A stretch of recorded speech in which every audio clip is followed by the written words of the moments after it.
What's up, guys? Welcome to Daily Dose of Reddit. This is your host, Zach, and today's subreddit is r/EntitledParents. This story's called, I Got in a Bar Fight When I Was 17. Here's the cast. Cute guy. Entitled Dad. Entitled Dad's friend. Might have been a family member, but he looked nothing alike, so I assume he was just a friend. And me, a devout worshiper of Bob Ross. Backstory. I work at my dad's bar. I'm a karaoke DJ and a cook, so it's technically legal. I also live in a small town that tends to have pretty small town opinions. So I do my best to keep my bisexuality a secret because I don't imagine it would blow over well. I also have ADHD, which makes my reaction time a bit faster. The story. As I said, I work at my dad's bar. This night, it was fairly busy, but it was still manageable. Eventually, this group of 5, a mom, dad, son, daughter, uncle, or friend, walks in and sits down at one of the tables. The son, cute guy, was good looking, had an amazing voice, and turned out to be a nice guy. When he walked in, I immediately noticed him and couldn't stop myself from staring at him. I did my best to do it discreetly so that nobody noticed, but it was kinda hard. Cute guy kept coming over to my little station by the bar to ask for songs for karaoke, and he'd usually stay and talk to me for a bit, which made me real happy. Eventually, he just completely took all his stuff from the table and sat at the bar by me so we could keep talking. Turned out, they had just moved into town and they had seen this place on the way in, so they decided to stop by. It also just so happened that he was gay as well. I tried to hide the amount of true joy I felt when he told me that. Everything was going great, until his dad saw us. His dad knew he was gay and didn't approve, so he was always trying to convert him to straight. He always got really mad when he saw a cute guy talking to guys. So his dad comes up to us and I can see him trying and failing to hide his rage. Hey, cute guy, what are you doing? Hey dad, this is OP. I was just talking to him about the town. Entitled Dad, through gritted teeth, says, Cute guy, we talked about this. What? Just because I'm gay I can't have male friends? This is a rural town in the Midwest. The chances of me getting with any guys here are slim to none. I figured it was a bad time to mention I'm bisexual. Cute guy, get your stuff and go back to the table, now. He grabs his stuff and goes back to the table. For a while after that, cute guy and I would just look at each other and smile before looking away. I thought this was the end of my interactions with these people. I couldn't have been more wrong. A couple of hours later, things had calmed down and eventually Entitled Dad came over to my station.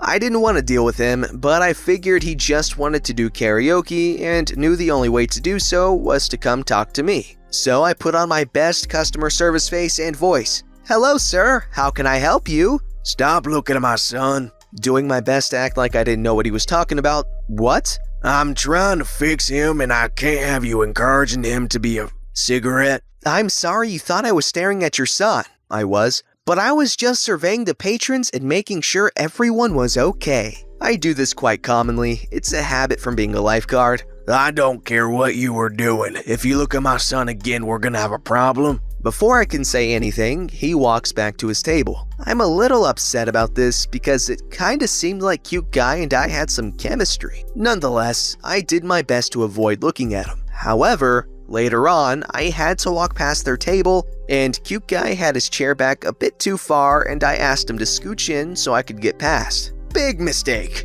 What did I say to you about looking at my son? I didn't even say anything when Entitled Dad stands up and throws a left hook at me. Now, what I failed to mention is that after my last story, my dad signed me up for martial arts, ITF Taekwondo and Muay Thai.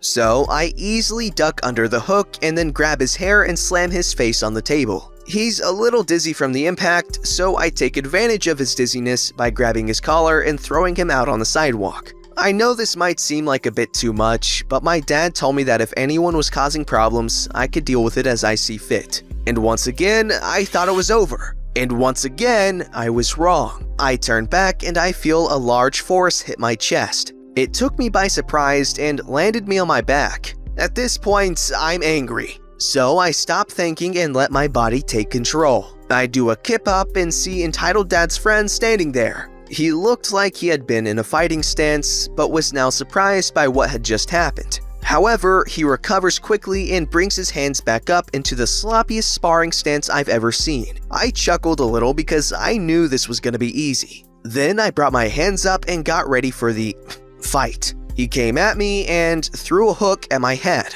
I ducked under the punch with ease and threw my strong elbow into his ribs as I could. There was an audible crack as at least one of his ribs definitely either broke or fractured under the force. Then I grabbed the extended forearm and twisted back and fell to the ground, bringing him down too.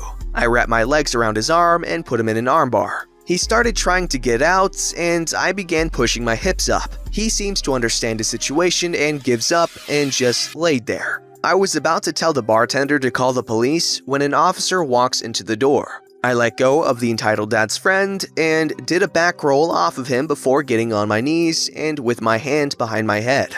Entitled dad's friend, and I are all sitting on the bench outside, both of them barely conscious. The officers, there were 4 of them, took statements from all the patrons, did their best to get statements out of entitled dad and entitled dad's friend, and took my statement last. Turns out that all of the witnesses, including the mom, daughter, and cool guy, told the same story, which matched mine to the T. So I'm released. My dad is brought outside, who was proud of me for being able to take on 2 fully grown men by myself, and entitled dad and entitled dad's friend are both taken into custody. We decided to not press charges because we didn't have money for a lawyer, and they seemed like they were rich enough to afford lawyers that could get them off the hook. So I was allowed to leave. I just went back to working. Cute guy, his sister, and his mom, who was very accepting of cute guy's sexuality, all stayed until we closed. Epilogue. Not relevant to the story, but for anyone interested. As I was leaving, cute guy ran out after me. He reaches into his pockets and pulls out my wallet. Turns out, it had fallen out of my pocket when I rolled off of entitled dad's friend. I grabbed it, and we just kinda stared into each other's eyes for a second before he lets go, and I turn and keep walking towards my car. Hey, OP, you forgot something else too. I turn around, and as soon as I do, he grabs my face and kisses me. We just stayed there for a few seconds, lips locked, before he pulled away. My number, he said, handing me a little slip of paper with a phone number on it. Things went well after that. We dated for a few months before we broke up because we didn't like having to sneak around. But we knew if people found out, it would be really bad. But we're still really good friends. Really good friends, eh? Sure, buddy. Well, that was an interesting story. Bar fights are always cool to watch. And it's cool that martial arts training pays off. Also, don't punch teenagers at bars. It's probably not a good idea. This story's called, No, You Can't Take This Guy's New Phone. Alright, where to begin? So, I was sitting on a train heading back home after work. It was relatively crowded and there weren't many seats available, so people who haven't met before were sitting right next to each other. Not too bad, right? Well, it takes a turn for the worse. I was about 15 minutes away from home, and there was just one more stop until I got back. I was currently sitting opposite from a middle-aged lady and her child who was peacefully tapping away on his mom's phone. A guy got onto the train and saw the empty seat next to me and asked if it was taken. I said no, and he sat down next to me. He seemed really excited and was holding a bag. Turns out, a train had stopped on the track and they had to get a crane to remove it. I really didn't mind, I wasn't in a huge rush. So the guy next to me opened his bag and revealed a brand new iPhone 11. He was grinning the entire time, and I commented saying that it was a nice phone. I thought that was the end of it. God, was I wrong. The mom looks over and sees his new phone and makes a comment like me, saying it was nice. The guy sets it up and looks at it happily and starts flicking around on it. The mom suddenly looks up and taps his shoulder. Excuse me, is that the new iPhone 11? Yep, it is. I just got it in a deal. Is there any chance I could buy it off you? The guy's face immediately falls and responds with, No, sorry, it's not for sale. Well, you got it in a deal, right? Well, yeah, but... Well, you didn't pay full price for it, so it doesn't matter as much. I'm not so sure if I want to join in, but I respond with a quiet, well, he still paid for it. The woman sharply turns her head to me and tells me this. Did I ask you? I make a face and mutter to myself, which she sadly doesn't hear. I'm sorry, but I'm not gonna sell you my phone. I just got it set up. Yeah, and you can just use your old one. I've had mine for ages. Me wanting to see where this goes. If you're so keen to get a new phone, why can't you just buy one yourself? You don't understand anything, do you? She responds sharply. I understand that this guy rightfully doesn't want to sell you his phone. I was in an already annoyed mood, and this lady was being loud and disturbing me and other passengers, so I was getting angry. Are you the salesperson? No, you aren't, so shut up and do whatever the hell you were doing before. The kid finally pulls himself away and says, Why are you being so loud, mommy? I am so sorry for disturbing you, honey. You continue what you were doing before. She takes her eyes off her kid and looks back at us. You have disturbed my angel. How dare you? The guy says, You were the one that started this. By now, the train had stopped at the other station for people that needed to have a smoke break. I'm not going to be taking this from you. She then proceeds to grab her son by the wrist and pull him up, grabs her bags, and storms off. As she was leaving, she shouts over her shoulder, I will be reporting this. The guy with the new phone shouts back, For what? Hurting your feelings? On the journey back, I found out the guy's name was Caleb, and he was actually a really cool person, and that me and him share the same journey back. Thanks for reading. Nobody ever understands what not for sale means. That's so frustrating. But at least she left eventually.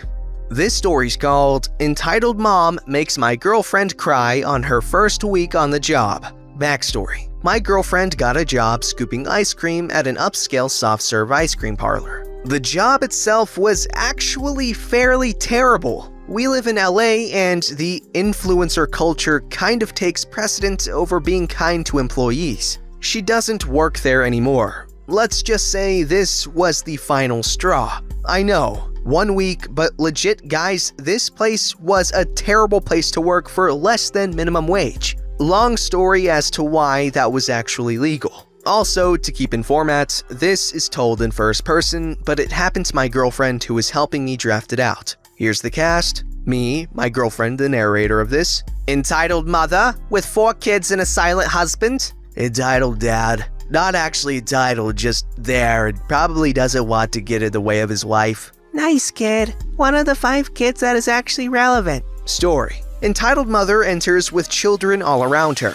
Where are the vegan options? We have red velvets, almond, green tea. Are those vegan? Yes, those options are vegan. Would you like to sample flavors? I want to sample them all. I'm afraid we only permit 3 samples per customer, but I can sample the vegan ones for you. Which ones are vegan? Are the cones vegan? Yes, the cones are all vegan. Are you sure? Yes, ma'am. I am sure the cones are vegan. What about the cone toppings? Let me double check for you. Checks ingredient list for cone toppings. Okay, so the cone toppings are not vegan, they have chocolate on them. You said they were vegan. I am so sorry for the confusion. Are there any samples you like? Entitled mother proceeds to list 6 different ice cream flavors she wants. I note them down. Entitled mother changes her order immediately. And then again, I get confused as I begin to ready the ice cream. I wanted a swirl of red velvet and brown sugar. I am so sorry. Prepares the correct ice cream.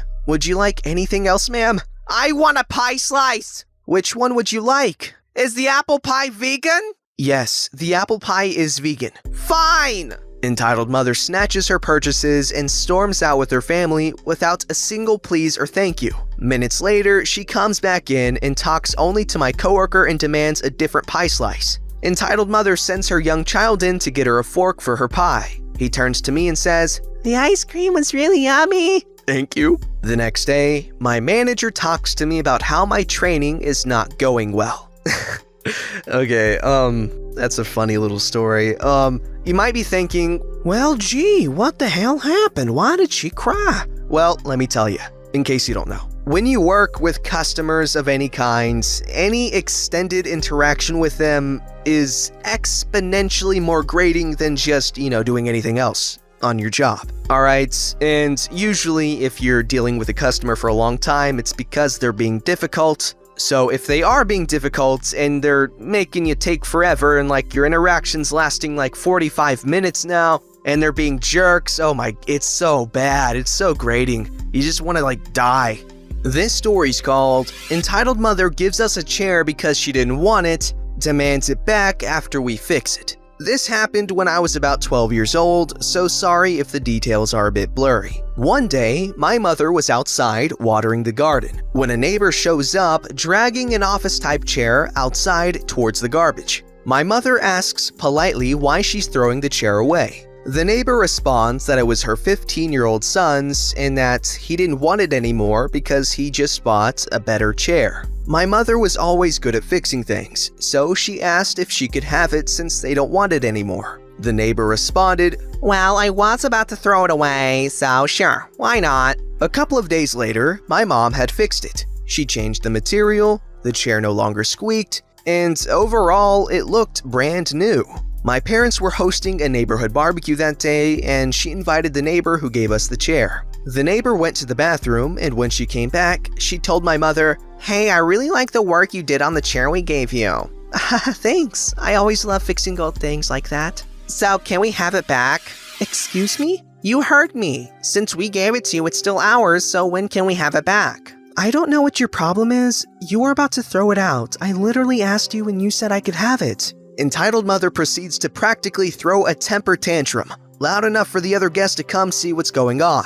Not so entitled dad says, "Honey, what's going on?" "That bench won't give me back my chair." "Are you talking about that old chair you threw away a couple of weeks ago?" "Who cares? Let them keep it." "But I want it for Jeffrey," her son. Not so entitled kid says, "Mom, I already have a nice chair at home. I really don't need this one." "Then I want it for myself." My dad says, "Listen, I'm sorry, entitled mother, but you're causing a scene. Either stop it or leave." The entitled mother stormed off back to her house, and we didn't hear from her for a few days. One day, she came to our house and apologized. She said she didn't know what happened to her that day and that she was sorry. She invited us to her house for dinner that day, and everything was fine after that. I'm glad that the story ended the way it did. She's still a close family friend to this day, and we still laugh about what happened that day from time to time. Okay, good. I'm glad it ended with no beef left between y'all. It's really nice to see maturity between both parties. It's really nice to see when you read all the other stories and they're all like, "Yeah, I hate her now and she hates me. We don't talk to each other. She murdered my dog." Don't forget to like, subscribe, and hit that bell to never miss an episode.